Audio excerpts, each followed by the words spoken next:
El 25 de diciembre amaneció con ese tipo de cielo gris plomizo que aplasta el espíritu, una capa de nubes bajas y densas que prometían una nevada inminente o, peor aún, una de esas lluvias heladas que calan hasta los huesos. Yo iba conduciendo mi Audi negro por la autopista interestatal, con las manos aferradas al volante forrado en cuero con tanta fuerza que mis nudillos habían perdido todo color. El coche olía a nuevo, a éxito, a esa fragancia estéril y costosa que se supone debe hacerte sentir que has logrado algo en la vida. Y sin embargo, mientras el paisaje urbano de rascacielos de cristal quedaba atrás y daba paso a los campos invernales y marrones que rodeaban el pueblo de mis padres, sentí esa opresión familiar en el pecho. No era solo ansiedad. Era una regresión física. Tenía 32 años. Era la directora regional de finanzas de una de las aseguradoras más grandes del país. Manejaba presupuestos que harían marear a mi padre y tenía a 50 personas bajo mi mando que temblaban cuando yo arqueaba una ceja. Pero en ese tramo de asfalto, con cada kilómetro que el odómetro devoraba, Marcela la ejecutiva se desvanecía y regresaba Marcela la niña invisible. La que estorbaba. La que tenía que ser fuerte porque no había otra opción. El GPS indicó que faltaban 5 minutos para llegar. Mi estómago dio un vuelco violento. Respiré hondo, tratando de llenar mis pulmones con el aire acondicionado reciclado del auto. Tú puedes con esto, murmuré para mí misma, mirando mi reflejo en el retrovisor. Me había maquillado con precisión quirúrgica para ocultar las ojeras de 3 meses de trabajo sin descanso. Llevaba un abrigo de lana italiana color camello que me había costado lo que mi padre ganaba en 2 meses de pensión. Era mi armadura. Llegué a la casa de ladrillo rojo a las 10 en punto de la mañana. La entrada estaba flanqueada por 2 renos de plástico con la pintura desconchada que habían estado ahí desde que tengo memoria. Estacioné con cuidado milimétrico para no pisar el césped seco, sabiendo que Rogelio, mi padre, inspeccionaría las huellas de los neumáticos como un forense en una escena del crimen. Bajé del auto. El frío me golpeó la cara como una bofetada húmeda. Saqué del asiento trasero las bolsas de regalos, pesadas y lujosas, y la botella de vino tinto importado, una reserva especial de 2015 que había tenido que encargar con semanas de antelación. Al abrir la puerta principal, el olor de la casa se abalanzó sobre mí. Era esa mezcla inconfundible de canela artificial, vino viejo y ese subtono rancio de humedad y naftalina que mis padres intentaban, sin éxito, ocultar con velas aromáticas baratas. «Llegas tarde». Fue lo primero que escuché. La voz de Rogelio venía desde la sala. Estaba sentado en su sillón reclinable de vinipiel, ese que ya tenía la forma de su cuerpo grabada permanentemente. Tenía el control remoto en una mano y una taza de café en la otra. No se levantó. Ni siquiera giró la cabeza para mirarme. Sus ojos estaban pegados al televisor, donde pasaban un resumen de fútbol. Miré mi reloj de pulsera. Son las 10 en punto, papá, dije, forzando una sonrisa que sentí tirante en mi rostro. Feliz Navidad. Quedamos a las 9:30 para el desayuno, gruñó él, sin apartar la vista de la pantalla. Tu madre ya tuvo que recalentar los tamales 2 veces. El gas no está barato, Marcela. Tú deberías saberlo mejor que nadie, ya que te la pasas haciendo números todo el día. Ignoré el comentario. Era el primer golpe del día, un jab suave para probar mi defensa. Sabía que si respondía, si le recordaba que yo pagaba la factura del gas de esa casa a través de una transferencia automática cada mes, la discusión arruinaría la mañana antes de empezar. Caminé hacia la cocina, el taconeo de mis botas resonando en el pasillo de losetas frías. Mi madre, Norma, estaba de espaldas, peleando con una olla vaporera enorme. Llevaba ese delantal rojo con cascabeles dorados que usaba todos los años, una prenda que tintineaba con cada movimiento, anunciando su martirio doméstico. Hola, mamá, me acerqué para besarle la mejilla. Ella se apartó ligeramente, un movimiento casi imperceptible, fingiendo que estaba muy ocupada moviendo una cuchara de madera.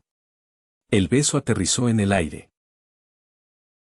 Ah, llegaste, dijo con un tono que mezclaba alivio y reproche. Pon eso en la mesa, pero ten cuidado con el mantel, es el bordado a mano que me trajo tu tía de Oaxaca. No lo vayas a manchar. ¿Qué traes ahí? Es vino, le mostré la botella con orgullo, esperando, estúpidamente, un gesto de aprobación. Un Cabernet Sauvignon de reserva. Me costó $200. Pensé que nos gustaría para la cena. Norma se detuvo.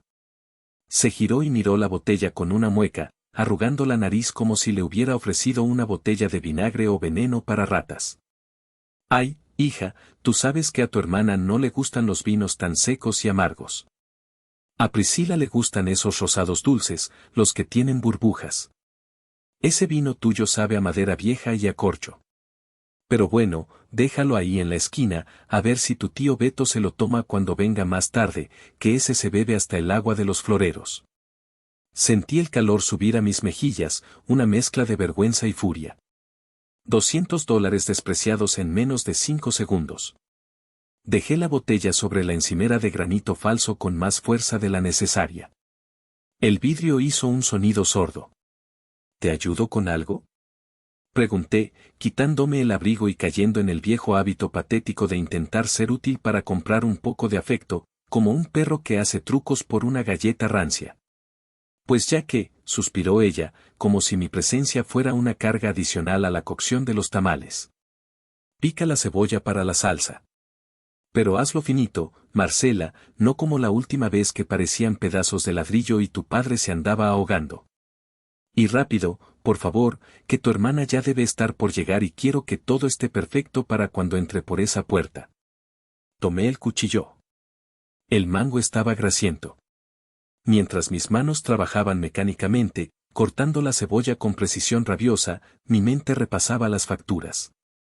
El seguro médico de ambos. La reparación del techo el invierno pasado que costó $5,000. La cuenta del dentista de mamá para sus implantes. Todo salía de mi bolsillo, transferido silenciosamente, sin un gracias, sin un recibo emocional. Y sin embargo, aquí estaba, una mujer adulta y exitosa, siendo regañada por el tamaño de la cebolla mientras esperábamos a la verdadera estrella del espectáculo. Priscila llegó a las 12:15. 2 horas y 45 minutos después de lo acordado. La puerta principal se abrió de golpe, sin llamar, y entró una ráfaga de aire helado acompañada por un grito agudo que perforó el silencio tenso de la casa. Familia hermosa. Ya llegué. Perdón por la tardanza, pero el tráfico estaba horrible y mi aura necesitaba alinearse antes de venir. Priscila tenía 30 años, 2 menos que yo, pero actuaba como si tuviera 15 y viviera en una comedia adolescente. Llevaba un abrigo de piel sintética blanco inmaculado, que contrastaba ridículamente con el entorno modesto de la casa, y unas botas de tacón que debían dolerle horrores.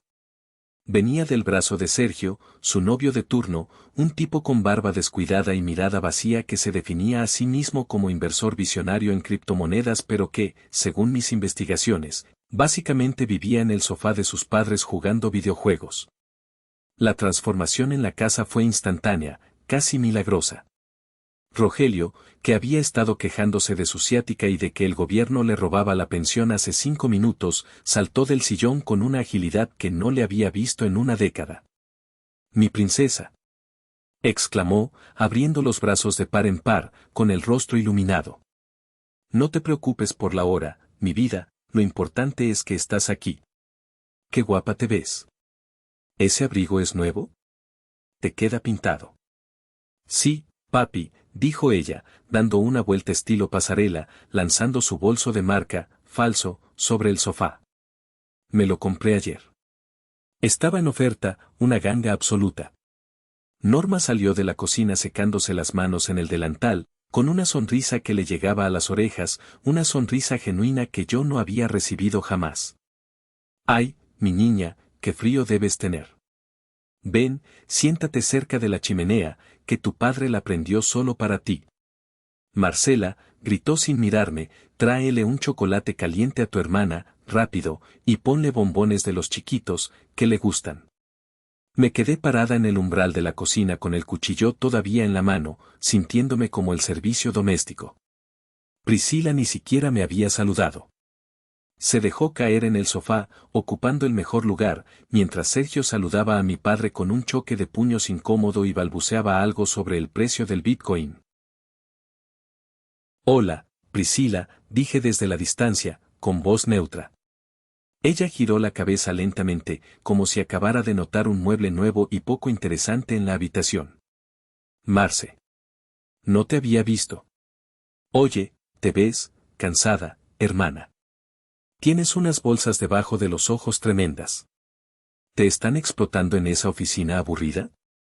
Deberías probar mis parches de colágeno coreanos, te quitarían esa cara de zombie en un 2×3. Estoy bien, gracias, respondí secamente, sintiendo cómo se me tensaba la mandíbula. Y felicidades por llegar.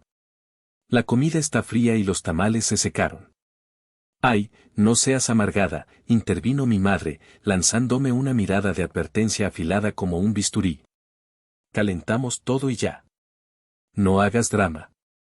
Lo importante es estar juntos en familia. Nos sentamos a comer. La mesa estaba llena de comida, pero el ambiente era un campo minado emocional. Priscila monopolizó la conversación desde el primer bocado. Habló durante 40 minutos ininterrumpidos sobre su nuevo proyecto, un canal de redes sociales sobre estilo de vida consciente y manifestación cuántica. Tengo 500 seguidores nuevos esta semana, dijo con la boca llena, masticando con la boca abierta. Las marcas van a empezar a buscarme pronto. Es cuestión de tiempo para que empiece a facturar millones, se los juro. Eso es increíble, hija. Dijo mi padre, mirándola con una adoración absoluta y ciega. Siempre supe que tenías talento para los negocios y la comunicación. Eres una emprendedora nata, igual que tu abuelo. Gracias, papi. Es duro, ¿sabes? La gente no entiende el estrés de crear contenido de valor. Es agotador mentalmente. Tragué un pedazo de pavó que me supo a cartón mojado. Decidí que era el momento de intentar participar, de reclamar mi lugar en esa mesa. A propósito de trabajo, dije, aprovechando una pausa en la que Priscila tomaba aire. La semana pasada me dieron el ascenso oficial que les comenté. Ahora soy la directora regional de finanzas. Tengo a 50 personas a mi cargo y voy a manejar el presupuesto de 3 estados. Es un aumento de sueldo del 20%. Hubo un silencio de 2 segundos. Solo se escuchaba el tintineo de los tenedores. Pásame la sal, Rogelio, dijo mi madre, rompiendo el silencio como si yo no hubiera hablado. Mi padre me miró brevemente, como quien mira un reporte del clima poco interesante en un periódico viejo. Ah, qué bueno, hija. Qué bueno que tengas trabajo. Oye, Priscila, ¿entonces dices que vas a necesitar una cámara nueva para tus videos esos? Sentí como si me hubieran dado una bofetada con la mano abierta en pleno rostro. Mi ascenso, el resultado de años de esfuerzo brutal, de madrugadas, de estudiar mientras Priscila se iba de fiesta, había sido descartado como un ruido de fondo molesto. Sí, papi, continuó Priscila, ignorándome por completo y volviendo a ser el centro del universo. Una cámara profesional. Cuesta como $1,500, pero es una inversión necesaria para mi marca personal. Veremos qué se puede hacer, mi vida, dijo mi padre con un guiño cómplice y una sonrisa traviesa. Bajé la mirada a mi plato. No dije nada más durante el resto de la comida. Solo escuché el sonido de los cubiertos chocando contra la porcelana y la risa estridente de mi hermana llenando cada rincón de la casa, asfixiándome lentamente. Después del postre, llegó el momento de los regalos. Nos trasladamos a la sala, donde el árbol de Navidad parpadeaba con luces multicolores que parecían burlarse de mi estado de ánimo. Debajo, había una montaña de paquetes. Yo había traído regalos costosos para todos, elegidos con cuidado meticuloso, un reloj inteligente de última generación para papá para monitorear su presión, un set de cremas de alta gama importadas de Francia para mamá y una tarjeta de regalo de $300 para Priscila de su tienda favorita. Ellos abrieron mis regalos con una cortesía distraída y apresurada. Gracias, hija, dijo papá, mirando la caja del reloj sin mucho interés, sin siquiera sacarlo. Aunque ya sabes que a mí me gustan los de manecillas, estos digitales son muy complicados para gente de mi edad. A ver si no lo rompo. Las cremas están lindas, el empaque es precioso, dijo mamá, leyendo la etiqueta en francés con dificultad, pero ojalá no me den alergia. Mi piel es muy sensible, no como la tuya que aguanta todo. Entonces, llegó el momento cumbre. La atmósfera en la sala cambió. Se volvió eléctrica. Rogelio se puso de pie, carraspeó y pidió silencio con las manos. Parecía un maestro de ceremonias a punto de anunciar al ganador de la Lotería Nacional. Bueno, familia, dijo, con los ojos brillantes y la voz temblorosa de emoción. Este ha sido un año difícil para todos, pero su madre y yo hemos hecho un esfuerzo sobrehumano, hemos movido cielo, mar y tierra, porque queríamos darle una sorpresa muy especial a alguien que lo necesita mucho, alguien que está empezando su vida. Metió la mano en el bolsillo de su pantalón y sacó una pequeña caja de terciopelo negro. Se giró lentamente hacia Priscila. Hija, sabemos que has pasado por momentos duros buscando tu camino, que el mundo ha sido injusto contigo. Sabemos que el departamento donde vives con Sergio es pequeño, ruidoso y no es digno de ti. Queremos que tengas estabilidad. Que tengas un hogar donde echar raíces. Le entregó la caja. Priscila la tomó con manos temblorosas, o al menos fingió que temblaban muy bien. La abrió lentamente bajo la mirada expectante de todos. Dentro brillaba una llave plateada con un llavero de cuero marrón. ¿Qué es esto?, preguntó ella con un hilo de voz, llevándose una mano al pecho. Es la llave de tu nuevo hogar, anunció mi madre, rompiendo a llorar abiertamente. Es el townhouse de la calle Robles. Sí, ese que tiene los balcones que tanto te gustaban. Hemos pagado el enganche del 60% y las escrituras ya están en trámite a tu nombre. Es tuyo, mi vida. Completamente tuyo. Priscila soltó un grito que debió escucharse en todo el vecindario. Saltó del sofá con una energía explosiva y se lanzó a los brazos de mis padres. Los tres se fundieron en un abrazo lacrimógeno, una masa compacta de sollozos, risas y felicitaciones. Sergio aplaudía desde el rincón como una foca entrenada, sabiendo que acababa de asegurarse techo gratis. Yo me quedé congelada en mi sillón, incapaz de mover un músculo. Mi mente de financiera, entrenada para detectar anomalías, empezó a hacer cálculos a la velocidad de la luz. Un townhouse en la calle Robles, en esa zona exclusiva, costaba al menos $300,000. El 60% de enganche eran $180,000. $180,000. ¿De dónde habían sacado mis padres $180,000 en efectivo? Siempre se quejaban de que la pensión no les alcanzaba para nada.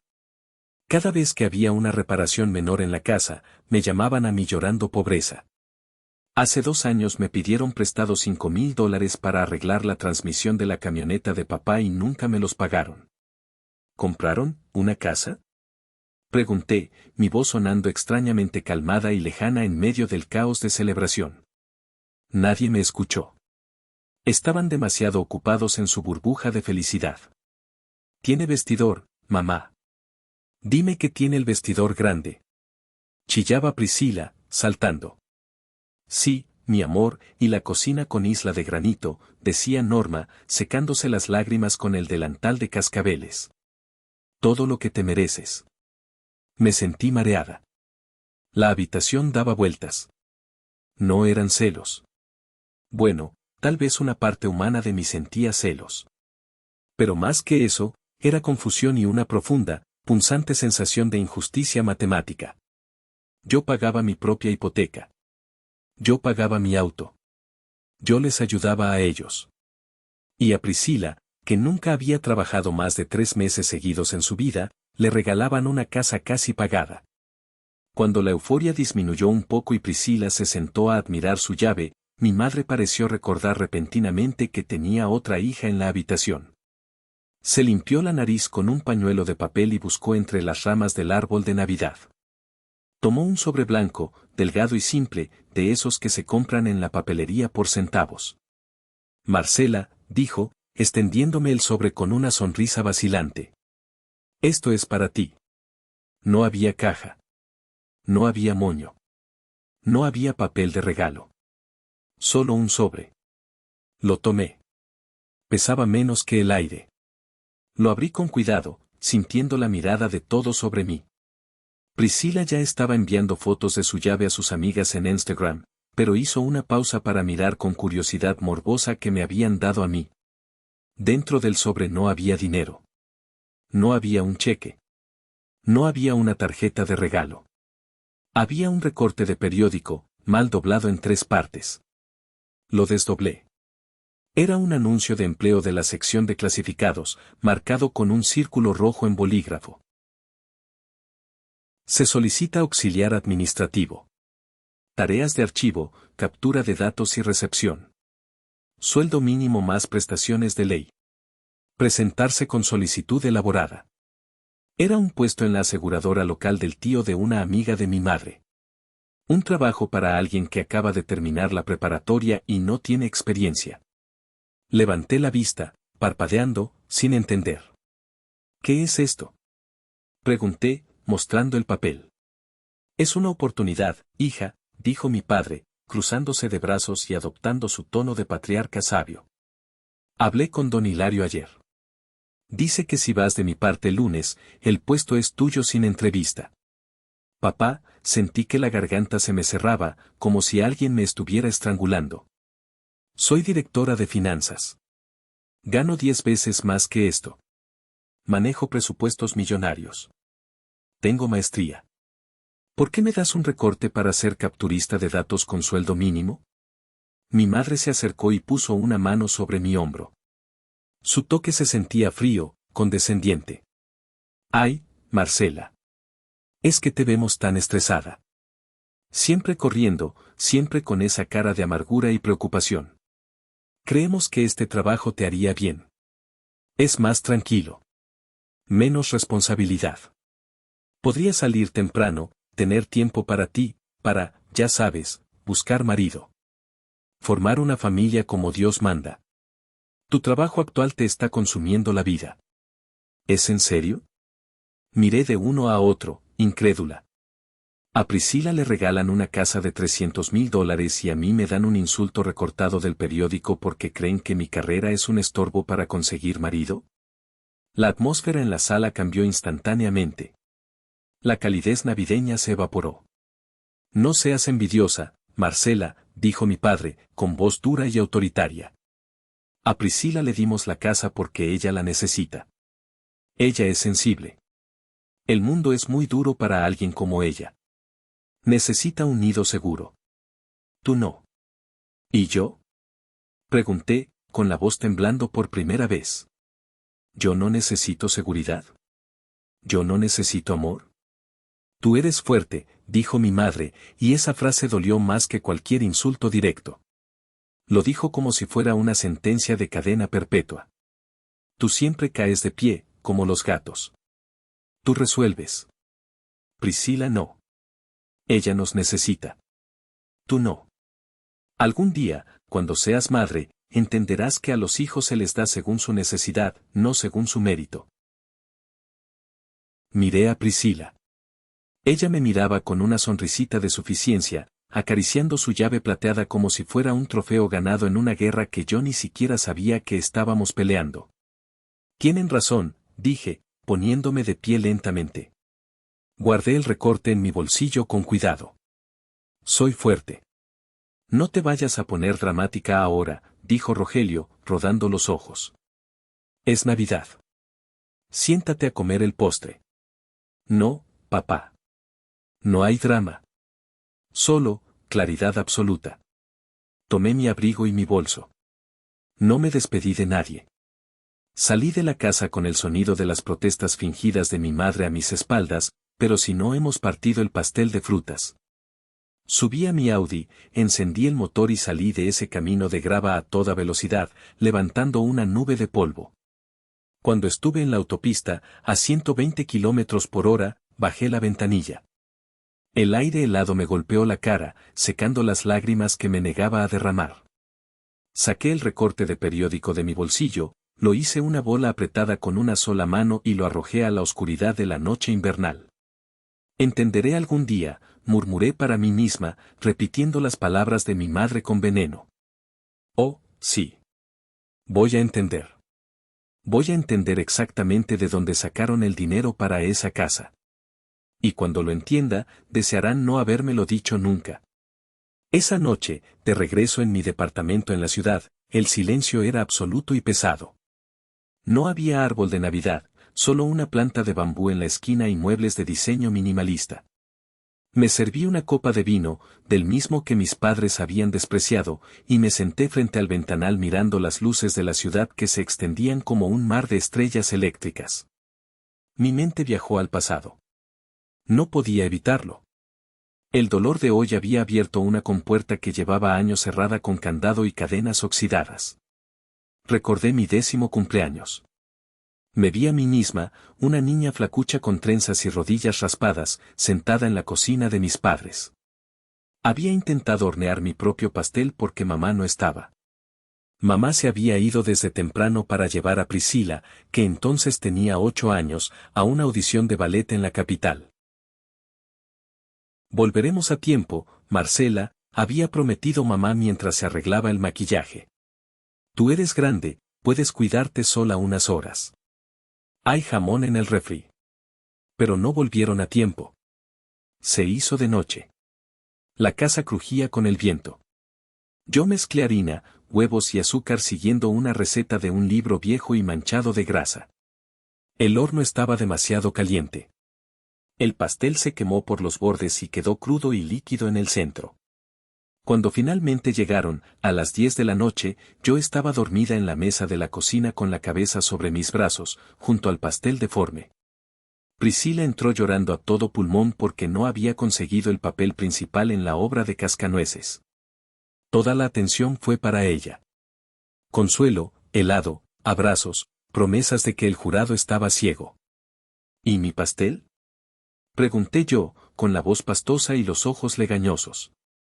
Ay, Marcela, ahora no, por favor, dijo mi padre, frustrado y cansado.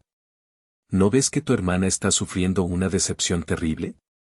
Tira esa cosa quemada a la basura, apesta a humo toda la casa y me va a dar dolor de cabeza.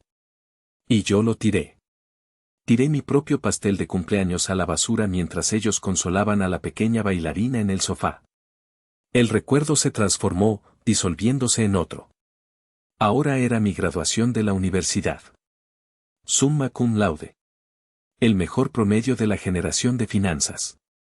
Estaba en el estrado, con la toga y el birrete, buscando a mis padres en el auditorio lleno de gente y flashes de cámaras. Había guardado 3 asientos en primera fila. Estaban vacíos. Recibí un mensaje de texto de mi madre 5 minutos antes de subir a recibir mi diploma. Priscila se torció el tobillo bajando la escalera de la casa. Estamos en urgencias esperando radiografías. Mándanos fotos. Felicidades, mija. Nunca vieron mi diploma. Nunca vieron cómo el decano me estrechaba la mano y me decía que tenía un futuro brillante. Pero esa noche, en la sala de espera del hospital, celebraron que el tobillo de Priscila no estaba roto con una cena de pizzas grasosas a la que me invitaron a ir si quería pasar un rato. Bebí un sorbo largo de vino. El alcohol quemó mi garganta, pero no lo suficiente para cauterizar la herida antigua. No es un error, dije en voz alta a la habitación vacía, mi voz rebotando en las paredes. No es un descuido. Es un sistema. Siempre había sido así. Yo era el combustible que quemaban para mantener caliente a Priscila. Yo era la red de seguridad invisible. Pero el regalo de hoy, la casa, eso era diferente. Eso no era solo favoritismo emocional. Era matemáticamente imposible. Conocía las finanzas de mis padres mejor que ellos mismos. Sabía cuánto recibían de pensión. Sabía que no tenían ahorros significativos. Entonces, ¿de dónde salieron $180,000? La pregunta giraba en mi cabeza como un taladro percutor. No podía dormir. Había algo oscuro en esa alegría navideña, algo podrido debajo de la generosidad repentina. Y yo, Marcela, la hija fuerte, la que trabajaba con números y detectaba fraudes para ganarse la vida, iba a descubrir qué era. Pasaron 2 meses. Enero se arrastró con su cuesta económica y su clima gris y miserable. Yo me sumergí en el trabajo, intentando olvidar, bloqueando las llamadas de mi madre los domingos. Solo contestaba con mensajes de texto cortos y robóticos: estoy bien. Mucho trabajo. Saludos. Pero a mediados de febrero, el teléfono de mi oficina sonó un martes a las 11 de la mañana. Era el número fijo de la casa de mis padres. Bueno. Contesté, saliendo de una junta de presupuesto, con la mente todavía en las hojas de cálculo. Marcela. La voz de mi madre sonaba histérica, aguda, quebrada por el llanto. Tienes que venir. Es tu padre. Sentí un vuelco en el estómago. El rencor es poderoso, pero el miedo a la muerte de un padre es instintivo, primitivo. ¿Qué pasó? ¿Está bien? ¿Llamaron a una ambulancia? Le dio un dolor en el pecho muy fuerte. Norma sollozaba. Dice que siente como un elefante sentado encima. El doctor del pueblo vino y dijo que es una angina de pecho, un preinfarto causado por el estrés. Tiene que estar en reposo absoluto. No puede moverse. ¿Y dónde está Priscila? Pregunté automáticamente. Priscila vivía a 10 minutos de ellos en su casa nueva.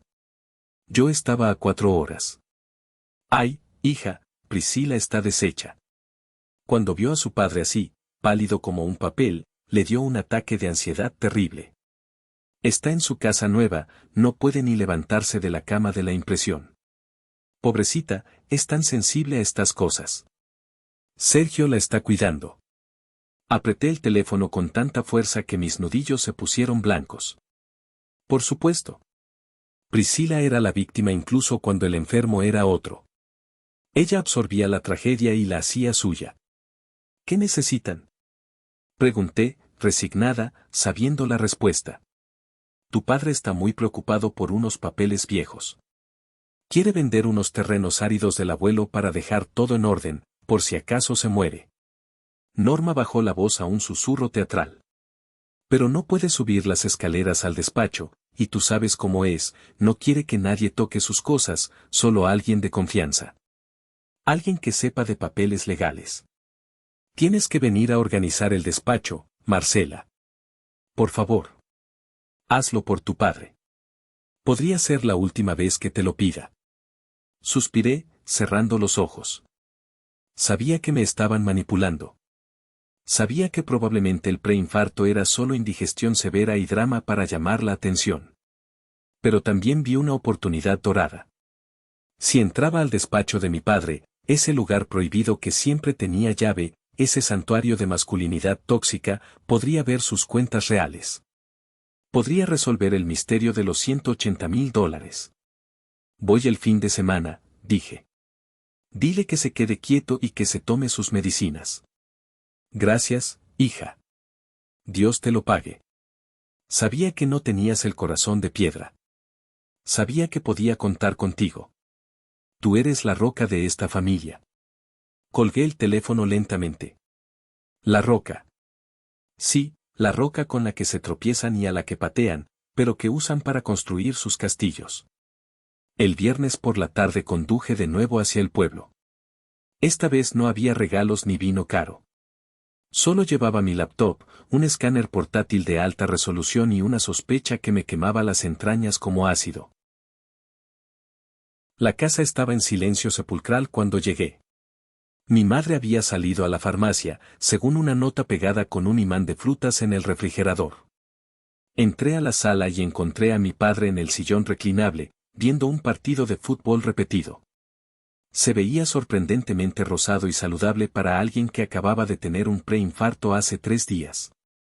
Marcela, dijo, tosiendo un poco cuando me vio entrar, como si recordara de repente que tenía que actuar el papel de enfermo.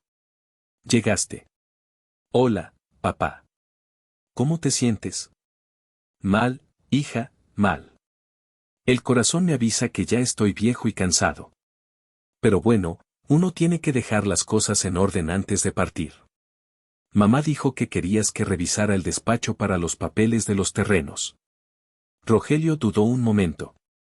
Sus ojos se movieron nerviosamente hacia las escaleras y luego hacia mí. Sí, sí.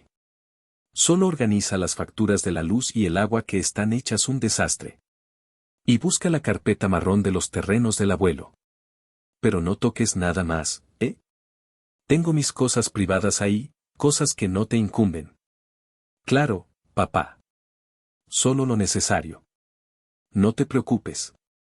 Subí las escaleras. Cada escalón crujía bajo mis pies. El despacho de mi padre estaba al final del pasillo, en la parte más oscura de la casa. Siempre, durante toda mi infancia y adolescencia, esa puerta había estado cerrada con llave. Era su santuario. Nadie podía entrar sin su permiso expreso. Giré la perilla de latón.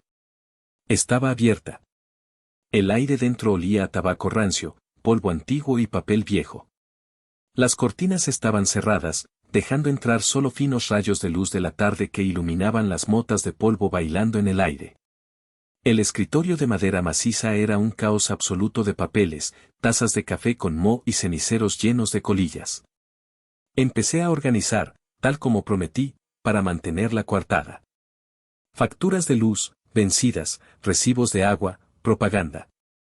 Pero mis ojos escaneaban todo buscando algo que no encajara, alguna pista financiera. Después de 20 minutos de búsqueda infructuosa, lo vi. Debajo de una pila precaria de revistas de deportes de los años 90, había una esquina de plástico rojo que sobresalía. Brillaba en la penumbra. Lo que me llamó la atención no fue el color, sino la etiqueta escrita a mano con la letra angulosa e inconfundible de mi padre, Marcela, Hipoteca 2. Me quedé inmóvil, con la mano suspendida en el aire. ¿Hipoteca 2? Yo solo tenía una hipoteca, la de mi departamento en la ciudad, y la manejaba yo sola con mi banco. Mis padres no tenían nada que ver con mis finanzas personales. Mi corazón empezó a latir con una violencia que dolía contra mis costillas. Extendí la mano. Mis dedos rozaron el plástico frío de la carpeta. Sabía, con una certeza absoluta, que al abrir esa carpeta, mi vida iba a cambiar para siempre. No habría vuelta atrás. La ignorancia se acabaría. Abrí la carpeta. Lo primero que vi fue una fotocopia a color de mi identificación oficial y mi tarjeta de seguridad social. Una copia que yo no les había dado jamás. Recordé, con un escalofrío, que hace 3 años perdí mi cartera en una visita a esta casa y apareció misteriosamente 2 días después debajo de los cojines del sofá. Pasé la página con dedos temblorosos. Había estados de cuenta bancarios.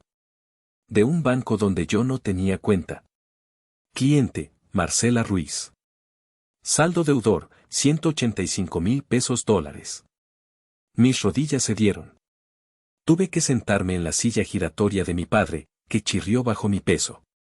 Seguí leyendo, devorando la información con horror. Había solicitudes de crédito. Pagarés. Documentos legales. Todos firmados con mi nombre. Pero la firma era una imitación torpe, vacilante.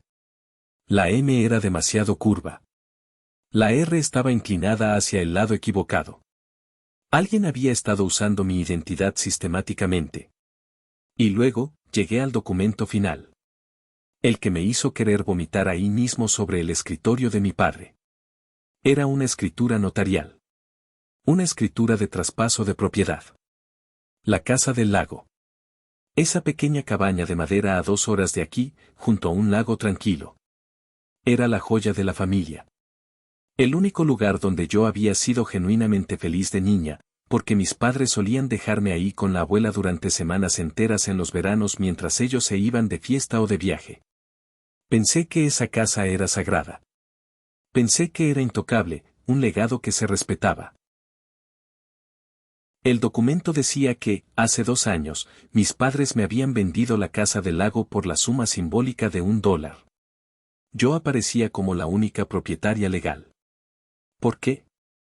Susurré a la habitación vacía, sin entender. ¿Por qué me darían la casa en secreto? ¿Era un regalo sorpresa? La respuesta estaba en la siguiente página, grapada al reverso. Una semana después de que la casa pasara a mi nombre, con mi firma falsificada aceptando la propiedad y las obligaciones, se había solicitado una hipoteca sobre ella. Una hipoteca por el valor máximo de la propiedad, basada en mi excelente puntaje crediticio. $185,000. El dinero había sido depositado en una cuenta conjunta a nombre de Rogelio y Norma. Y de ahí, según los estados de cuenta adjuntos que seguí rastreando como un sabueso, se había hecho una transferencia electrónica masiva 3 meses después. Destinatario, Inmobiliaria Robles S.A. DCB Concepto, Enganche Casa Priscila, Townhouse 4B. Todo encajó como un rompecabezas macabro y perfecto. Mis padres habían robado mi identidad. Habían puesto su propiedad a mi nombre sin decirme nada, para usar mi historial crediticio impecable, porque el de ellos estaba en la basura por deudas pasadas. Habían hipotecado la casa a mi nombre, endeudándome a mí, Marcela, por casi $200,000. Y habían usado ese dinero, mi crédito, mi riesgo financiero, mi futuro, para comprarle la casa a Priscila. Si dejaban de pagar, el banco no iría por ellos. Iría por mí. Me embargarían mi sueldo. Arruinarían mi carrera en finanzas, donde el historial crediticio es requisito de empleo. Destruirían mi reputación. Yo sería la responsable legal de una deuda que ni siquiera sabía que existía. Miré las fechas con ojo clínico. Los últimos 3 pagos de la hipoteca no se habían hecho.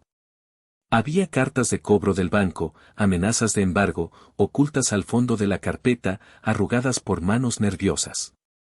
Estaban dejando de pagar la hipoteca mía para poder pagar los muebles y la decoración de la casa nueva de Priscila. Estaban sacrificando mi seguridad financiera para mantener la fantasía de mi hermana. Sentí una lágrima caliente rodar por mi mejilla, pero no era de tristeza. Era de una furia tan pura, tan blanca y ardiente, que me asustó. Era la ira de décadas de negligencia concentrada en un solo punto. Cerré la carpeta. La metí en mi bolso de cuero. Bajé las escaleras caminando despacio, como un fantasma. Mi padre seguía viendo el fútbol, ajeno a que su secreto acababa de ser exhumado. ¿Encontraste los papeles de los terrenos, hija? Preguntó sin voltear, rascándose la cabeza. Sí, papá, dije, y mi voz sonó sorprendentemente normal, casi dulce. Encontré todo lo que necesitaba ver. Todo está muy claro ahora. Gracias por pedirme que viniera. Salí de la casa antes de que pudiera ver mi cara. Si me veía a los ojos en ese momento, habría visto al diablo devolviéndole la mirada. Hola a todos. Si esta historia te está atrapando y sientes la misma indignación que Marcela, por favor tómate un segundo para darle like al video y suscríbete al canal. Y cuéntanos en los comentarios, ¿desde qué ciudad o país nos estás escuchando hoy? Cada comentario ayuda a que esta historia llegue a más personas. Muchas gracias por tu apoyo incondicional. El lunes a primera hora, a las 8 en punto, estaba en la oficina de Ivone. Ivone y yo nos conocimos en la facultad. Ella era la mejor abogada penalista y financiera que conocía, una mujer con mente de tiburón y corazón de hielo cuando se trataba de defender a los suyos. Le arrojé la carpeta roja sobre su escritorio de caoba pulida. El sonido del plástico golpeando la madera resonó como un disparo. Dime qué ves ahí, le dije, dejándome caer en la silla de visita sin quitarme el abrigo. Ivone revisó los documentos en silencio. Su ceño se fruncía cada vez más a medida que pasaba las páginas. Cuando terminó, se quitó los lentes de lectura y me miró con una seriedad mortal. Marcela, esto es grave. Esto no es solo una travesura familiar. Esto es fraude bancario federal, falsificación de documentos oficiales, usurpación de identidad y abuso de confianza. Y lo hicieron tus padres. Lo sé. ¿Sabes lo que esto significa legalmente? Ivone se inclinó hacia adelante, bajando la voz. Si denunciamos esto ahora mismo, tus padres van a la cárcel. No es una demanda civil donde pagan una multa. Es penal. Podrían pasar de 5 a 10 años en prisión. Y Priscila, si recibió el dinero sabiendo de dónde venía, o si firmó algo, es cómplice de lavado de dinero. Me quedé mirando por la ventana de su oficina, observando el tráfico de la ciudad desde el piso 20. Pensé en mi padre en una celda gris. Pensé en mi madre llorando ante un juez con su delantal puesto. No, dije finalmente. ¿No qué? Yvonne parecía incrédula. ¿Los vas a perdonar? Marcela, despierta. Te pusieron una deuda de $200,000 en la espalda sin tu consentimiento. Están jugando a la ruleta rusa con tu futuro. No los voy a perdonar, me giré hacia ella, y Yvonne debió ver algo en mis ojos, algo oscuro y definitivo, porque retrocedió ligeramente en su silla. Pero no voy a mandarlos a la cárcel. Si lo hago, ellos serán las víctimas ante la familia y la sociedad. Dirán que su hija malagradecida, la rica y poderosa, encerró a sus pobres padres ancianos por un error administrativo. La familia me odiará. Priscila llorará en televisión nacional. No. Eso es lo que ellos querrían. Entonces, ¿qué vas a hacer? Quiero quitarles lo que más les duele. Quiero quitarles su orgullo. Y quiero quitarles la casa del lago. Legalmente ya está a mi nombre, ¿verdad? Técnicamente, sí. Eres la titular registral. Pero está hipotecada hasta el cuello y el banco está a punto de ejecutar la garantía porque no han pagado en 3 meses. El banco se va a quedar con la casa en cuestión de semanas. Exacto. El banco va a vender la deuda como cartera vencida. Empecé a caminar por la oficina, mi cerebro financiero trabajando a toda máquina, tejiendo la red. Yvonne, quiero comprar esa deuda. No quiero pagarla como Marcela Ruiz. Quiero que una empresa externa compre la hipoteca al banco. Yvonne sonrió lentamente. Una sonrisa afilada. Empezaba a entender. ¿Quieres convertirte en el acreedor de tus padres? Exacto. Quiero tener el poder de ejecutarlos. Quiero tener el mazo del juez en mi mano. Quiero ser yo quien decida si se quedan o se van. ¿Podemos hacerlo? Podemos crear una LLC anónima. Una empresa fantasma, totalmente legal. Ofertamos al banco por la deuda tóxica. Generalmente los bancos las venden con descuento para recuperar algo de efectivo rápido y evitar juicios largos. Hazlo, ordené, con voz firme. Usa mis ahorros. Vendo mis acciones. Pido un préstamo sobre mi nómina. No me importa quedarme en ceros temporalmente. Quiero esa deuda. Quiero ser la dueña de su destino. Mientras Yvonne preparaba la ingeniería legal y constituía la empresa, yo necesitaba ver el activo. Necesitaba ver la casa del lago con mis propios ojos. Conduje hasta allá un sábado gris de marzo. Nadie sabía que iba. Mis padres rara vez iban en esta época del año, decían que hacía demasiado frío y que la humedad le hacía mal a los huesos de papá, una mentira piadosa, no iban porque no tenían dinero para la gasolina y el peaje. La casa estaba situada en un terreno precioso, con acceso directo al agua, rodeada de pinos altos y antiguos. Pero al acercarme por el camino de tierra, el corazón se me cayó a los pies. Estaba en ruinas. El techo tenía tejas faltantes, como dientes arrancados. La pintura blanca se estaba descascarando en tiras largas, revelando la madera podrida y gris debajo. El jardín, que solía tener rosales cuidados con amor por mi abuela, era ahora una selva de malas hierbas de 1 metro de altura y zarzas espinosas. Bajé del auto y caminé hacia el porche. La madera crujió peligrosamente bajo mis botas, amenazando con romperse. Dios mío, susurré, sintiendo una opresión en el pecho.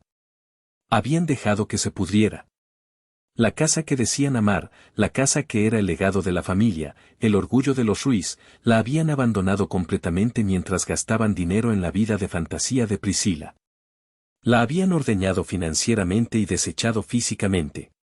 Busqué la llave de repuesto bajo la maceta de barro de siempre. No estaba. Por supuesto. Miré por la ventana de la cocina. Adentro había polvo acumulado y muebles cubiertos con sábanas viejas y amarillentas. Pero lo que me llamó la atención fue un montón de sobretirados en el suelo, justo debajo de la ranura del correo de la puerta. Una montaña de papel. Forcé la ventana trasera, el seguro estaba roto, otra cosa que no habían arreglado, y entré. El olor a cerrado, a moho y a ratones era asfixiante. Recogí los sobres del suelo. Todos tenían el logotipo rojo del banco. Aviso de cobro urgente, último aviso antes de acción legal, notificación de inicio de embargo, estaban dirigidos a Marcela Ruiz. Mi padre había cambiado la dirección de correspondencia de la hipoteca para que llegaran aquí, a la casa abandonada, y yo nunca los viera en mi domicilio real. Si no hubiera encontrado esa carpeta en su despacho, un día habría llegado a mi oficina un oficial judicial con la policía para embargar mi sueldo, y yo no habría tenido idea de por qué. Me senté en el suelo polvoriento de la cocina, rodeada de las cartas amenazantes. Sentí una soledad profunda, abismal. No era solo dinero. Era el hecho de que estaban dispuestos a sacrificarme. Yo era desechable para ellos. Yo era el daño colateral aceptable para que Priscila tuviera su vestidor. Ese día, en esa cocina fría y sucia, lloré por última vez. Lloré a la niña que hacía pasteles quemados. Lloré a la mujer que buscaba aprobación. Cuando mis lágrimas se secaron, solo quedó el hielo. Saqué mi teléfono y llamé a Ivone. Ofrece lo que sea necesario, le dije con voz ronca. Quiero esa casa. Y quiero que sea rápido. Antes de que el banco ponga el letrero de remate. Abril trajo la Semana Santa y una invitación obligatoria a comer en casa de mis padres. Tía Lucha iba a estar ahí. Tía Lucha era la hermana mayor de mi madre, la radio informativa del pueblo. Si tía Lucha sabía algo, lo sabía el hemisferio norte en cuestión de horas. Tuve que ir. Tenía que mantener la fachada de que no sabía nada. Si sospechaban, podrían intentar alguna maniobra legal desesperada o esconderse. Llegué con una sonrisa pintada y una caja de chocolates finos. Marcela. Gritó tía Lucha al verme, abrazándome con su perfume excesivo de gardenias. ¡Qué milagro! Tu madre dice que trabajas tanto que ya ni te acuerdas de los pobres parientes. Ya sabes cómo es el trabajo, tía, respondí, dándole un beso al aire cerca de su mejilla. Hay que producir. Nos sentamos a la mesa del patio. Priscila estaba ahí, por supuesto, mostrando fotos en su celular de los muebles nuevos que había comprado para su terraza. Son de teca importada de Indonesia, decía, pasando las fotos. Carísimos, pero duran toda la vida. Papi me ayudó a elegirlos. Rogelio bebía whisky, mucho más del habitual para esa hora del día. Se le veía demacrado, sudoroso. Cada vez que sonaba el teléfono fijo dentro de la casa, daba un salto visible. ¿Sabía por qué? El banco estaba llamando. Los cobradores estaban apretando las tuercas. Él estaba interceptando las llamadas antes de que Norma se diera cuenta de la gravedad inminente del asunto. ¿Y tú, Marcela? Preguntó tía Lucha con esa malicia disfrazada de interés familiar. ¿Sigues sola? Mira que tu hermana ya tiene su casa propia y su hombre. Se te va a pasar el tren, hija. El dinero no te calienta en la noche. Estoy enfocada en mis inversiones, tía, dije tranquilamente, cortando un pedazo de carne con calma deliberada. De hecho, estoy diversificando mi cartera. Bienes raíces, compra de deudas bancarias, cosas aburridas que dan mucho poder. Rogelio se atragantó con su whisky. Empezó a toser violentamente, derramando un poco en el mantel. ¿Estás bien, papá? Pregunté, dándole unas palmaditas en la espalda con falsa preocupación. ¿Se te fue por otro lado? Sí, sí, dijo, mirándome con una mezcla de miedo y sospecha, con los ojos llorosos. Pero al ver mi rostro sereno e inocente, se relajó un poco. No podía imaginar que yo supiera. Para él, yo era solo la hija cajero automático, la tonta útil. Levanté mi copa de vino. Quiero hacer un brindis, dije, mirando a todos a los ojos. Por la familia. Y porque cada quien reciba exactamente lo que se merece este año. Ni más, ni menos. Salud. Dijo Priscila, chocando su copa, sin captar la ironía mortal de mis palabras. Salud, murmuró Rogelio, bebiendo de un trago largo. Yo sonreí y bebí un sorbo.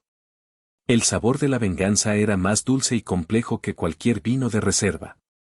El proceso de compra fue complejo y desgarrador para mis finanzas personales. Para comprar la deuda al banco, tuve que liquidar mi fondo de retiro anticipadamente, pagando una penalización. Vendí acciones que había guardado durante 5 años esperando que subieran. Pedí un préstamo personal en mi propio banco usando mi auto como garantía. Reuní $150,000 en efectivo líquido. Yvonne creó la empresa Nemesis Holdings LLC. Una entidad anónima registrada en otro estado. Yo era la única socia y beneficiaria, pero mi nombre no aparecía en ningún documento público accesible. Nos acercamos al banco que tenía la hipoteca de mis padres. Para el banco, esa hipoteca era un activo tóxico. Un préstamo a nombre de una persona, yo, la víctima, que supuestamente vivía en una casa abandonada y no pagaba. Estaban a punto de iniciar un juicio de embargo que les costaría tiempo y dinero en abogados. Cuando Nemesis Holdings ofreció comprar la deuda completa por un pago único en efectivo, con un descuento del 20% sobre el valor nominal, el banco aceptó casi de inmediato. Se quitaron un problema de encima. Fue una negociación tensa. Hubo momentos en los que pensé que no lo lograría, que el oficial de cumplimiento descubriría que la deudora y la compradora eran la misma persona. Pero Yvonne fue brillante, manteniendo las barreras legales intactas. El día que firmamos los papeles finales, sentí que me quitaba un peso de encima equivalente a la casa misma. Yvonne me entregó una carpeta azul gruesa en su oficina. Felicidades, dijo. Eres la dueña de la hipoteca. Legalmente, tus padres, o mejor dicho, la Marcela cuya identidad robaron, ahora le deben el dinero a tu empresa. Y como garantía de esa deuda, tienes los derechos absolutos sobre la escritura de la casa. ¿Qué sigue? Pregunté, acariciando la carpeta como si fuera un tesoro. Ahora tienes el poder total. Puedes renegociar la deuda, puedes perdonarla, o puedes ejecutar la garantía. Es decir, quedarte con la casa y desalojar a los ocupantes o propietarios anteriores por incumplimiento. ¿Cuánto tiempo toma ejecutar el desalojo? Como ya hay un incumplimiento de pago de más de 90 días registrado en el historial, podemos iniciar el trámite de adjudicación inmediata. En términos simples, la casa es tuya cuando tú lo digas. Solo necesitamos notificar. Guardé la carpeta azul en mi maletín de cuero. Espera, le dije. No todavía. ¿Por qué? Yvonne estaba impaciente. ¿Por qué esperar? Están destruyendo la casa. Porque la venganza es un plato que se sirve frío. Y quiero servírselo en la cena de Navidad. Quiero que sea su regalo. Quiero ver sus caras cuando lo abran. Yvonne me miró con una mezcla de horror y admiración. Eres despiadada, Marcela. Nunca te había visto así. Aprendí de los mejores, respondí con una sonrisa triste. Ellos me enseñaron que el amor es condicional. Ahora les enseñaré que las deudas siempre se pagan. Ahora solo quedaba esperar. Y mientras tanto, apretar un poco más la soga para verlo sudar. Llegó Julio y con él, el primer dominó cayó. Mi teléfono sonó un miércoles por la tarde. Era Priscila. Rara vez me llamaba, a menos que quisiera algo o presumir algo. Marce. Su voz sonaba aguda, al borde del llanto histérico. Tienes que ayudarme. Es urgente. ¿Qué pasa? ¿Estás bien? Estoy en el spa, el de la Plaza Nueva, el exclusivo. Me acabo de hacer un tratamiento de envoltura de oro y caviar y mi tarjeta no pasa. La terminal dice fondos insuficientes. ¡Qué oso, Marce! La recepcionista me está mirando feo, como si fuera una delincuente. Hay gente conocida aquí. Sonreí para mis adentros. Sabía perfectamente por qué no pasaba. Rogelio había tenido que dejar de pagar la tarjeta de crédito adicional que le daba a Priscila para intentar abonar algo a la hipoteca, que ahora se iba a una cuenta puente de mi empresa Némesis, aunque él no lo sabía y pensaba que le pagaba al banco para evitar el embargo. ¿Y qué quieres que haga? Pregunté fríamente, tecleando en mi computadora. Pues transfiéreme. Son $500. Te los pago luego, te lo juro por mi vida. Papá seguro se olvidó de depositarme o el banco tiene un error. Lo siento, Priscila. No tengo liquidez ahorita. Tengo todo mi dinero invertido a plazo fijo por 6 meses. No puedo tocarlo sin perder los intereses. ¿Qué? Pero si ganas millonadas.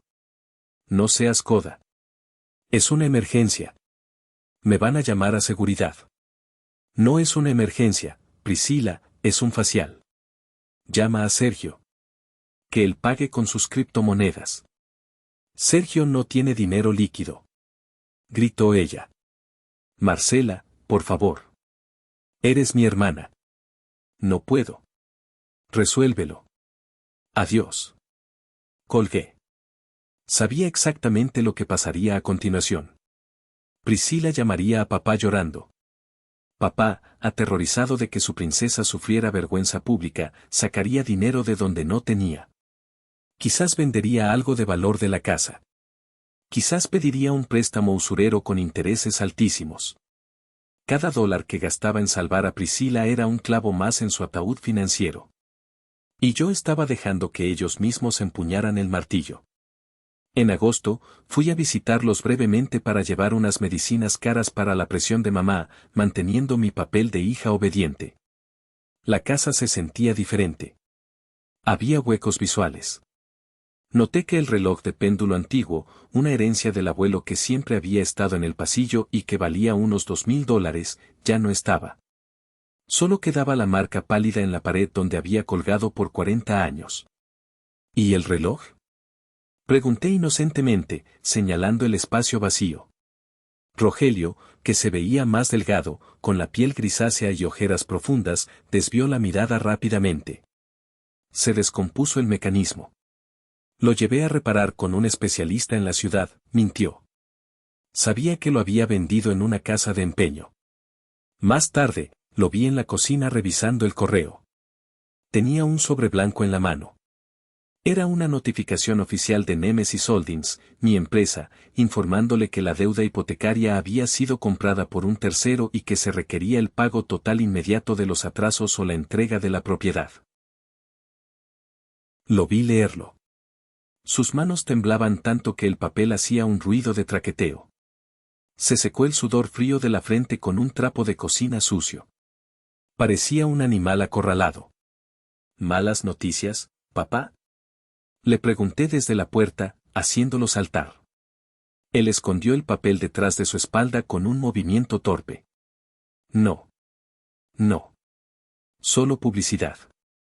Basura que mandan los bancos. Me miró y por un segundo, solo un segundo, vi terror puro en sus ojos. Quiso decirme algo. Abrió la boca. Quizás iba a confesar. Quizás iba a pedir ayuda a su hija financiera. Marcela, hice algo terrible, ayúdame. Marcela, empezó, con la voz quebrada. Esperé. Si confesaba ahora, si me decía la verdad y me pedía perdón, tal vez, solo tal vez, detendría todo el proceso. Tal vez reestructuraría la deuda. Sí, papá. Pregunté suavemente. Nada. ¿Me prestas $100 para gasolina? Olvidé ir al cajero y tengo que ir a ver lo del reloj. El momento pasó. Eligió la mentira. Eligió seguir usándome como cartera mientras protegía su secreto. Claro, papá, saqué un billete de mi cartera sin dudar. Aquí tienes. Gracias, hija. Eres buena. Soy buena, pensé mientras él guardaba el billete con desesperación. Disfruta el dinero. Es lo último que verás de mí. Octubre llegó con vientos fríos. Yvonne me citó en una cafetería discreta lejos de su oficina para evitar miradas indiscretas. Ya está, dijo, deslizándome un documento notariado sobre la mesa. La adjudicación es firme. El juez ha fallado a favor de Nemesis Holdings por falta de contestación de la demanda, porque papá escondió las notificaciones. Legalmente, la Casa del Lago es propiedad de tu empresa al 100%. Ya no hay hipoteca. Hay propiedad plena. ¿Y el desalojo? Tengo la orden redactada y firmada. Solo falta ponerle fecha de ejecución. En cuanto tú me des luz verde, el sheriff local va, rompe los candados y cambia las cerraduras. Tomé el documento. El papel se sentía pesado, sustancial, como si contuviera gravedad propia. ¿Sabes qué es lo irónico? Le dije a Ivone, revolviendo mi café sin azúcar. Ellos creen que están luchando contra un banco sin rostro, una computadora que pueden engañar. Creen que pueden ganar tiempo. Mi papá probablemente cree que puede pedir prestado a algún amigo rico en diciembre para tapar el agujero y salvar la casa. No saben que el agujero se los tragó hace meses, respondió Ivone. Marcela, ¿estás segura de querer hacerlo en Navidad? Es brutal. Es una bomba atómica emocional. Ellos me dieron un recorte de periódico en Navidad. Ellos me dijeron a la cara que yo era fuerte y que no necesitaba amor, solo respeto. Bueno, ahora van a respetarme. Voy a darles el regalo de la verdad absoluta. Bien. Yo estaré pendiente del teléfono esa noche. Si las cosas se ponen violentas, si tu padre se pone agresivo, llamas a la policía. No lo dudes. No se pondrán violentos. Se pondrán pequeños. Se encogerán hasta desaparecer. Regresé a mi casa y guardé el documento en una caja de regalo plateada. Una caja plana, elegante, sin moño. La puse debajo de mi cama. Faltaban 2 meses. La cuenta regresiva había comenzado. A principios de diciembre, llegó el mensaje grupal de WhatsApp. Norma había creado un grupo llamado Navidad en Familia. Mis amores, este año queremos tirar la casa por la ventana. Ha sido un año de pruebas difíciles, pero Dios es grande. Vamos a invitar a tía Lucha, al tío Beto y a los primos de la capital. Queremos que sea una noche inolvidable. Leí entre líneas inmediatamente. Tirar la casa por la ventana con invitados ricos significaba que iban a montar un show de prosperidad para pedir dinero prestado a la familia extendida. Rogelio estaba acorralado. Necesitaba capital fresco urgentemente para pagarle a Nemesis Holdings y evitar perder la casa, que él creía que aún podía salvar si pagaba los atrasos. Priscila contestó al instante con emojis de fiesta, sí. Yo llevo el postre, comprado, obvio jaja. Oigan, ¿podemos hacer intercambio de regalos caros? Necesito una bolsa nueva, la mía ya pasó de moda. Yo escribí mi respuesta con dedos firmes, ahí estaré. Llevaré un regalo muy especial para papá y mamá. Algo que resolverá todos sus problemas de una vez por todas. Norma respondió con emojis de corazones y manos rezando. Gracias, hija. Sabía que nos ayudarías. Dios te bendiga. Pensaban que les iba a dar un cheque gordo. Pensaban que yo era su salvación financiera, su plan de rescate. Pobres ilusos. No sabían que yo era el iceberg y ellos el Titanic. La noche de Navidad del segundo año fue más fría que la anterior. La nieve caía suavemente afuera, pero dentro de la casa de mis padres, el aire estaba viciado. La casa estaba llena de gente. Tía Lucha, tío Beto, 3 primos ruidosos. Había música a todo volumen y olor a pavo asado y ponche con tequila. Pero bajo la superficie festiva, la tensión era palpable, casi sólida. Rogelio estaba pálido, sudaba a pesar del frío. Bebía whisky como si fuera agua bendita. Norma sonreía tanto que parecía que se le iba a romper la cara, una máscara de felicidad forzada, pero sus ojos estaban inyectados de sangre por no dormir y llenos de pánico. Priscila, como siempre, vivía en su propia burbuja de egoísmo. Llevaba un vestido de lentejuelas dorado que gritaba mírame y que probablemente costaba más de lo que Rogelio tenía en el banco. Marcela. Tía Lucha me interceptó cerca del árbol, con una copa en la mano. Oye, mija, me contó tu mamá que te ha ido muy bien en el trabajo. Qué bueno, porque a tu pobre padre se le ve cansado y viejo.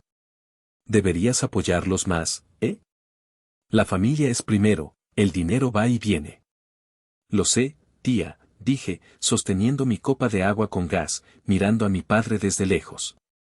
Créeme, esta noche voy a ocuparme de los asuntos de papá como nadie lo ha hecho nunca en esta familia. Nos sentamos a cenar. Rogelio se puso de pie para el brindis, pero se tambaleó un poco, apoyándose en la mesa. Familia, empezó, con la voz pastosa. Gracias por venir. Son tiempos, desafiantes, pero, el amor lo puede todo. Y la familia unida jamás será vencida. Nadie le creyó mucho, pero todos brindaron por inercia. Durante la cena, Priscila anunció con orgullo que iba a irse de viaje a Europa en primavera para encontrarse a sí misma y conectar con sus ancestros. ¿Y con qué dinero, mija?, preguntó el tío Beto, que no tenía pelos en la lengua y conocía la situación del país. Ay, tío, el universo proveerá, rió ella, lanzando el cabello hacia atrás. Y bueno, mis papis siempre me apoyan en mis sueños. Ellos quieren que yo vuele. Vi cómo a Rogelio se le marcaba una vena palpitante en la frente. El universo no proveía. Rogelio estaba robando para proveer. Y se le estaba acabando el tiempo y las víctimas. Llegó el momento. La sala estaba abarrotada de regalos y papel rasgado. Priscila había recibido una bolsa de marca, falsa o comprada con los últimos centavos de crédito de Rogelio. Ella le regaló a mis padres una foto enmarcada de ella misma en la playa, sonriendo. Para que me tengan siempre presente y me visualicen feliz, dijo. Norma lloró de emoción, o tal vez de histeria acumulada. Bueno, dije yo, poniéndome de pie. El ruido en la sala disminuyó.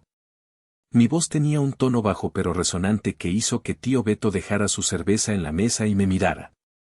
Había electricidad en el aire. Es mi turno. Caminé hacia el árbol y saqué la caja plateada plana. No se la di a mi madre. Caminé hasta el sillón de mi padre y se la puse en las rodillas con delicadeza. ¿Qué es esto?, preguntó Rogelio, intentando sonreír, pero sus labios temblaban. Se siente ligero. ¿Son boletos de avión? ¿Un cheque para el retiro? Priscila soltó una risita nerviosa. Seguro es una agenda para que te organices, papi. Ya sabes que Marcela es aburridísima y práctica. Ábrelo, papá, dije suavemente, sin apartar la mirada de sus ojos. Es lo que necesitas. Rogelio rompió el papel plateado con dedos torpes. Abrió la tapa de la caja. Dentro no había nada más que una carpeta de documentos legales con un sello notarial azul brillante en la portada. La sonrisa de Rogelio vaciló y luego desapareció. ¿Qué? Sacó los papeles. Se puso los lentes de lectura que colgaban de su cuello con manos que parecían de gelatina. Leyó el encabezado en voz baja. Notificación de cambio de propietario y orden de desalojo voluntario. El tiempo se detuvo en la sala. Vi cómo la sangre drenaba del rostro de mi padre, dejándolo del color de la ceniza de cigarro. Sus manos empezaron a temblar violentamente, incontrolablemente. Los papeles crujieron como hojas secas en un huracán. No. Susurró, un sonido gutural de animal herido. No puede ser, ¿qué pasa, Rogelio?, preguntó Norma, alarmada por su palidez. ¿Qué dice? ¿Es una demanda? Norma se levantó y le arrancó los papeles de las manos. Leyó. Sus ojos se abrieron desmesuradamente, como si hubiera visto un fantasma. ¿Marcela? Me miró, confundida, aterrada. ¿Qué significa esto? Aquí dice que tú eres la dueña de la casa del lago. Que la compraste. Un murmullo recorrió la sala. Tía Lucha estiró el cuello como una jirafa para ver mejor. Exacto, dije, y mi voz llenó la habitación con una claridad cristalina y fría. Significa que sé lo que hicieron. Significa que el juego terminó. Tú no puedes ser la dueña. Gritó Priscila, poniéndose de pie, sin entender la magnitud del desastre. Esa casa es de mis papás. Es nuestra casa de verano. No, Priscila, me giré hacia ella lentamente. Esa casa era de mis padres. Hasta que hace 2 años falsificaron mi firma, robaron mi identidad, pusieron la casa a mi nombre sin mi permiso, y la hipotecaron por $185,000. El silencio fue absoluto. Tío Beto soltó un madre mía, por lo bajo. Los primos dejaron de ver sus celulares. Miré a mi padre, que estaba hundido en el sillón, incapaz de respirar, con la mirada perdida. Usaron mi identidad, continué, implacable. Arruinaron mi historial crediticio. Sacaron el dinero a mi nombre, poniéndome en riesgo de ir a la cárcel por fraude. ¿Y para qué? ¿Para una emergencia médica? No. Para pagar el enganche de tu casa, Priscila. Priscila se llevó las manos a la boca, ahogando un grito. ¿Qué? Susurró. Sí. Tu casa no fue un regalo de sus ahorros de toda la vida. Fue un regalo robado de mi futuro. Fue pagado con mi crédito. Y como dejaron de pagar la hipoteca hace 6 meses porque ya no tenían dinero, el banco iba a embargar la propiedad y meter a papá a la cárcel por fraude bancario. Norma empezó a llorar, pero esta vez no eran lágrimas de teatro para manipular. Eran lágrimas de terror puro. Hija, por favor, no digas eso frente a la familia, ten piedad, suplicó Norma, intentando agarrar mi brazo. Me aparté. ¿Por qué no, mamá? Pregunté.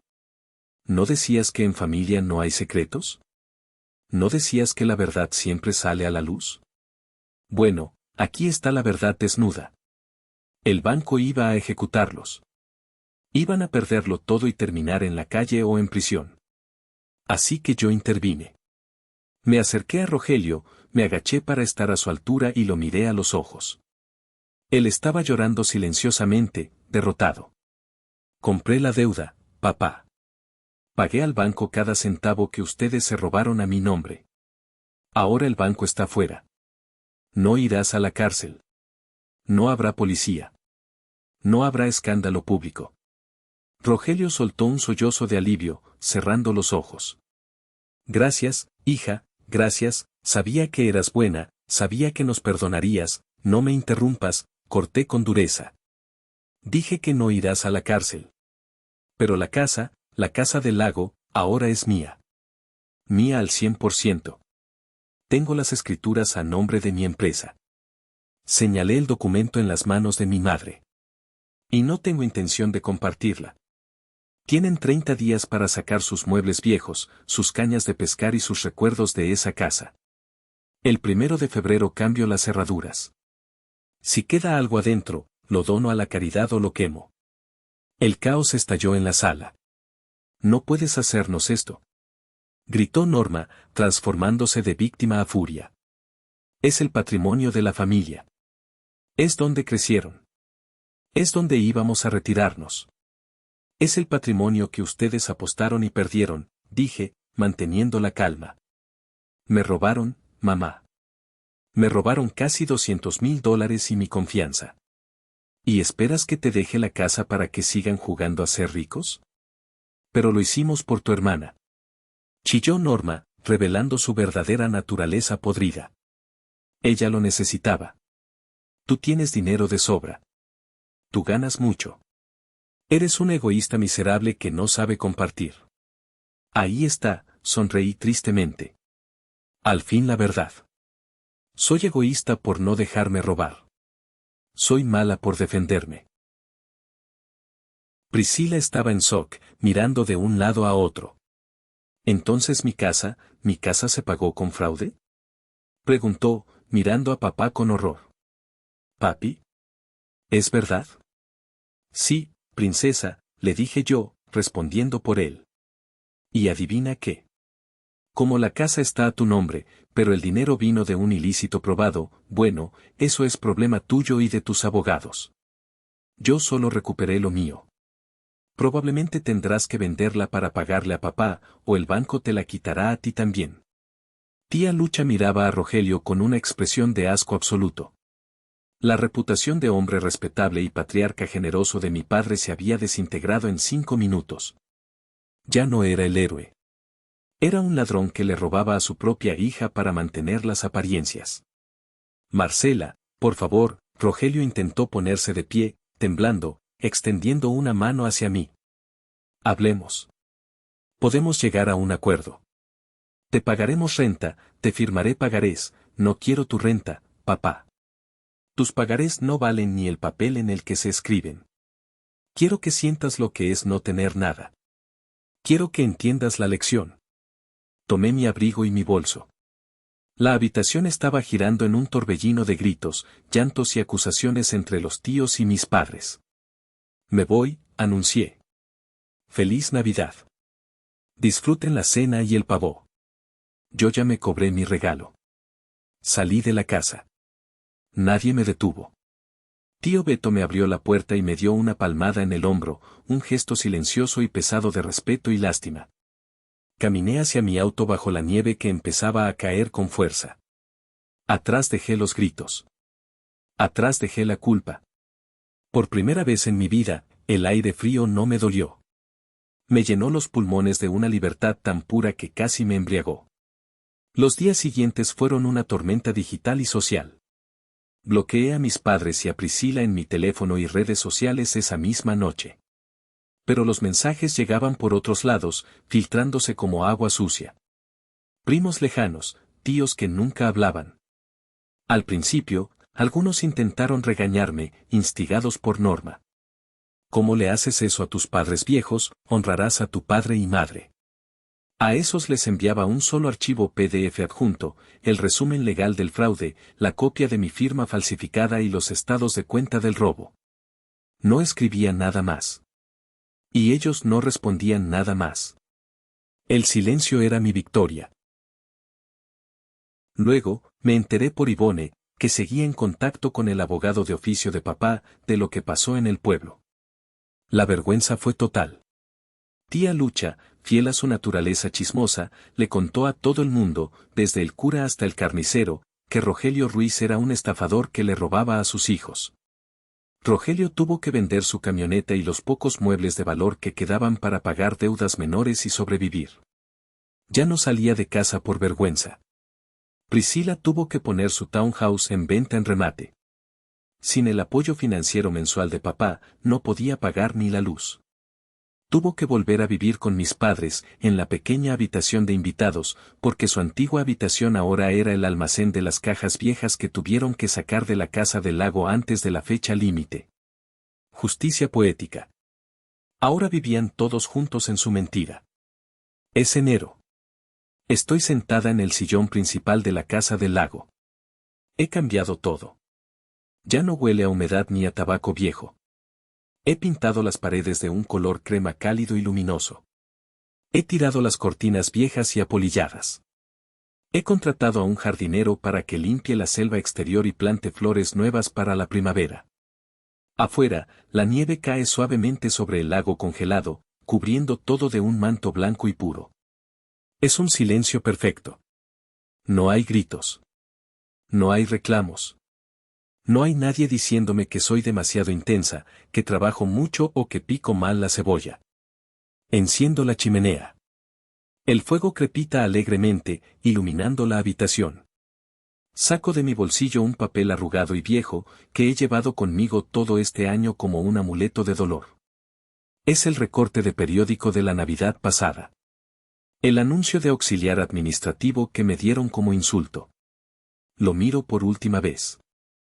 Leo las palabras que intentaron hacerme pequeña. Soy fuerte, me digo a mí misma en voz alta, y esta vez no duele. Esta vez es un hecho. Tenían razón, mamá. Soy tan fuerte que sobreviví a su amor tóxico y salí ganando. Arrojo el papel al fuego. Veo cómo se ennegrece, se arruga, brilla un instante en naranja y se convierte en ceniza gris, elevándose por la chimenea hacia el cielo invernal para desaparecer para siempre. Mi teléfono suena en la mesa. Es un número desconocido. Probablemente papá, llamando desde un teléfono público o prestado, intentando una última manipulación. Lo miro. Lo dejo sonar hasta que se calla. Me sirvo una copa de vino. Del bueno. Me acomodo en el sillón y miro la nieve caer. Tengo una casa. Tengo mi dignidad intacta. Y por primera vez en 32 años, tengo paz. Ellos decían que algún día entendería. Y entendí. Entendí que la familia no es la sangre que llevas en las venas, sino el respeto que te ganas y la lealtad que te demuestran. Y si eso significa estar sola frente al fuego en una casa vacía, entonces bienvenida sea la soledad. Estoy aquí sentada, mirando el fuego, y me pregunto, ¿creen que fui demasiado cruel al quitarles la casa y dejarlos en la ruina social? ¿O fue la única manera de que aprendieran la lección y yo recuperara mi vida? Déjame tu opinión sincera en los comentarios, los leo todos. Si esta historia te gustó, por favor dale like al video y suscríbete al canal para más historias de justicia familiar. Nos vemos en la próxima.